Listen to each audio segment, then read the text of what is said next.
कि माजा मारे हमारा संगे चला मकैया में राजा जी, ऐसे करके ना कुछ कि आई जवानी के मौसम यही समैया में राजा जी, आइल जवानी के मौसम यही समैया में रानी जी। माजा मारे हमारा संगे चला मकैया में रानी जी, माजा मारे हमारा संगे चला मकैया में राजा जी।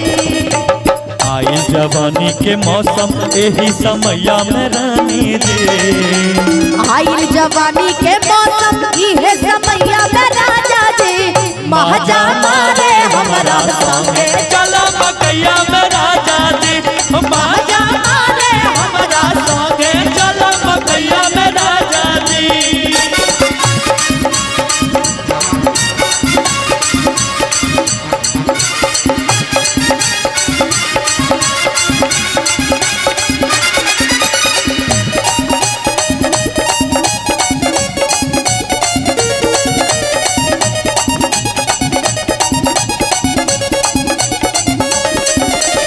इहे उम्र बा प्यार करे के दिल धर के रफ्तार में, आबो ना जल्दी से डार्लिंग हमरा तू अखबार में। इहे उम्र बा प्यार करे के दिल धर के रफ्तार में, आबो ना जल्दी से डार्लिंग अब हमरा अखबार में।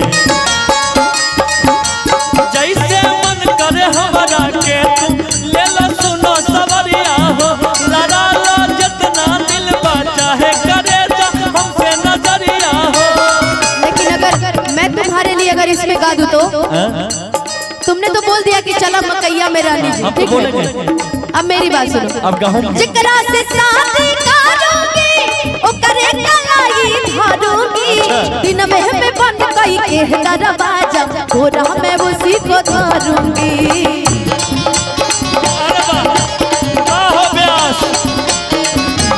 जिकरा से शादी करूंगी ओ करे कलाई धारूंगी, दिन में बंद कई के दरवाजा गोरा में उसी को धरूंगी। मेरे राजा जी ऐसे न बोलो, लाज शरम के सटर पर खोलो, दूध में हल्दी मिला के पीजिए मेरे मारा ना। माजा मारे तोहरा संगे न चलब मकैया में राजा जी, माजा मारे तोहरा संगे न मकैया में राजा जी।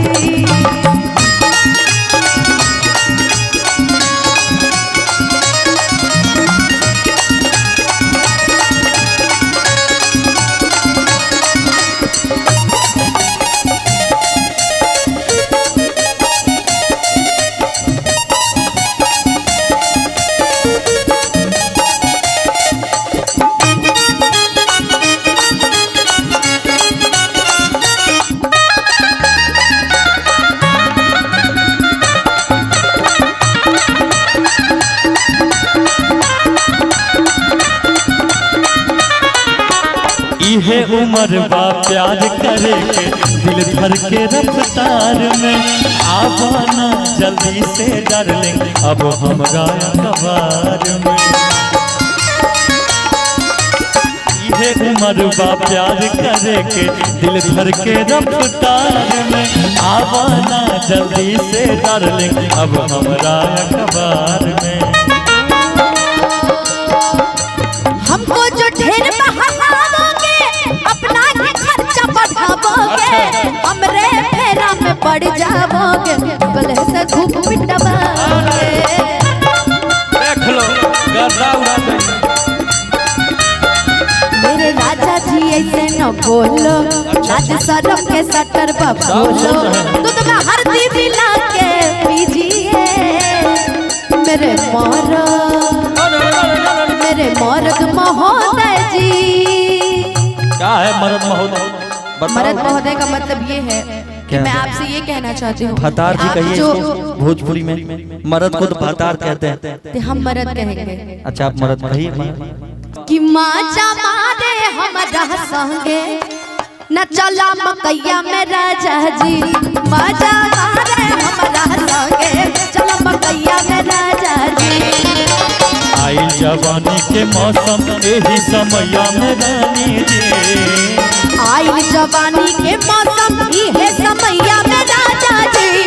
माजा मारे हमारा संग चलो मकैया में रानी जी।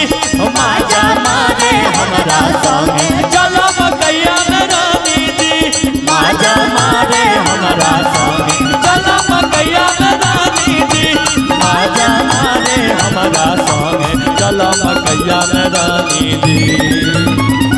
चलो चलो चलो चलो चलो कहाँ चले? ऑर्गन के पास ऑर्गन के पास ऑर्गन के पास